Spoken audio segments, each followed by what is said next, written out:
Hi, this is my introduction video to my series on how to draw maps of the world and the world's countries from memory.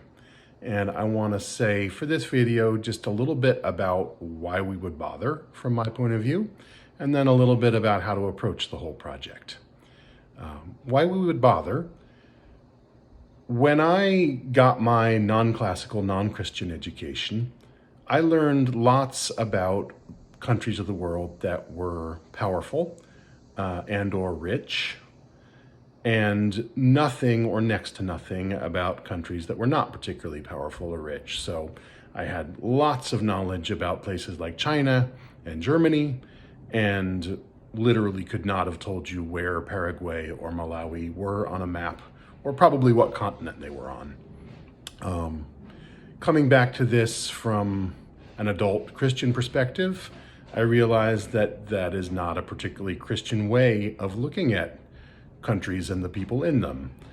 We wouldn't think much of a pastor who only bothered learning the names and information about the richest, most powerful members of their congregation. It's not a good way to think about people, and it's not a good way to think about the nations that people live in either. Turns out that Paraguay is home to about 7 million plus children of God. Malawi is home to almost 20 million. And obviously those people know where those places are, and they're important to them, and they have their own histories and struggles and joys and everything. So I think that it's a really kind of a beautiful project, a beautiful discipline of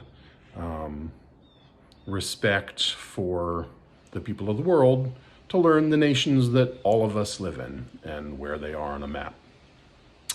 Okay, that's the end of the why part. How? I will be showing you all of the memory tricks that I use to draw simple maps of the world from memory. I want to encourage you, first of all, to try to do it from memory. It is absolutely possible. Of course, if your teacher says so, you can just learn to copy decent looking world maps from a map that you're looking at, but you really don't learn where things are as well that way. You don't remember it as well. And the memory work is absolutely possible. I've done it. Those of you who have already done foundations in classical conversations probably know how a big, long piece of memory work can seem really impossible, like you're never going to get it when you start out. And if you just take it a piece at a time and keep adding to it, you do get it. And this is no different. I do want to encourage you to learn to draw simple maps where all the countries are in the right place and they're touching the right other countries, and not to worry at first about making it pretty. Not to worry at first about whether everything ends up just the right shape, looking exactly like it does on a professional map. That's not the main thing, and you can get really bogged down in that and really discouraged and never get around to learning the main thing, which is where the countries basically are and what their neighbors are, what they border on.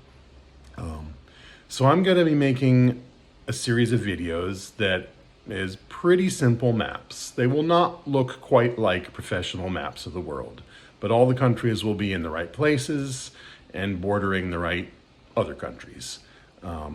I think I will then bother to go and make a second series of videos for people who want to learn how to pretty it up a little and draw, coastlines closer to the shape that they really are and stuff like that.